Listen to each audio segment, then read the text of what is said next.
Macaulay the PH, your pageant lover channel. Mag-subscribe ka na! Loka, mga besh, asterisk. Nagulantang ang pageant fans, lalo na ang mga Thai netizens. Matapos mapansin na hanggang ngayon ay hindi pa raw binabati ni Miss World 2013 na si Megan Young ang bagong Miss World 2025 na si Opal Suchata mula sa Thailand.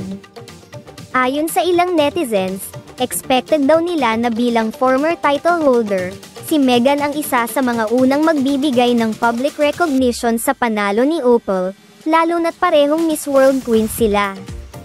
Pero ang ikinaiinit ng ulo ng ilang fans, wala man lang daw simpleng, congratulations, o repost ng crown ng moment. Marami tuloy ang nagtatanong kung may issue ba. O baka naman hindi talaga boto si Megan sa pagkapanalo ni Opal. Pero teka, may plot twist, naka-follow naman ang dalawa sa isa't isa sa Instagram. Kaya may posibilidad na nagkausap na sila privately o baka ayaw lang ni Megan ng maingay na pagbati. Pero syempre, uhaw na uhaw ang mga netizens sa kahit anong patunay ng suporta, dahil sa mundo ng social media, ang katahimikan ay laging may kahulugan.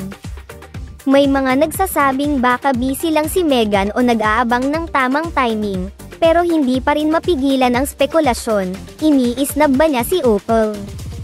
Tuloy-tuloy pa rin ang hirit ng mga fans online, mula sa mga comment section hanggang sa mga pageant forums, umaapaw ang chika.